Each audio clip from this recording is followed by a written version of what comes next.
Hello friends, मी आली होती माझ्या मम्मीच्या घरी. तर आयशनी मॉमला म्हटले पोळ्याचा चिवडा कर, कारण त्याला खूप आवडते मम्मीच्या हातचा चिवडा. तर म्हटलं ही रेसिपी तुमच्यासोबत सुद्धा शेअर करा, मम्मी बनवतच आहे. तर बघा, सगळ्यात पहिले मम्मीनी लसूण छिलून घेतला. त्यामध्ये टाकल्या आवश्यकतेनुसार मिरच्या, म्हणजे चिवड्याची क्वांटिटी बघून मिरच्या टाकल्या.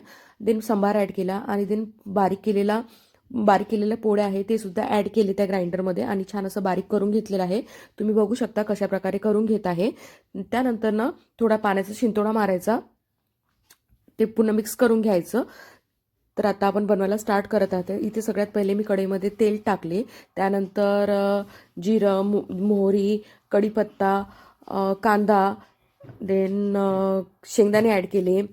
त्यानंतर मम्मीने टमाटर ॲड केले. तर टमाटर हे सॉफ्ट व्हायसाठी मीठ टाकले. छान असे सॉफ्ट झाल्यानंतर मग हळद, सांबार टाकला, धनिया पावडर, लाईक बेसिक मसाले टाकले, गरम मसाला, धनिया पावडर वगैरे.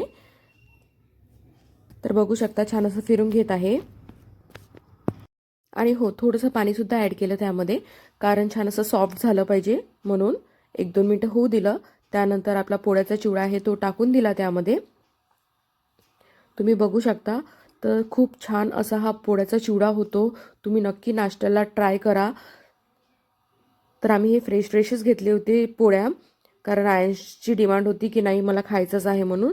तर मम्मीनी छान अशा प्रकारे बनवून घेतलेला आहे. तर तुम्ही नक्की ही रेसिपी ट्राय करा. अशा प्रकारे केल्यास हा चिवडा खूप छान होतो, खूप टेस्टी होतो आणि हेल्दीसुद्धा असतो हा नाश्ता.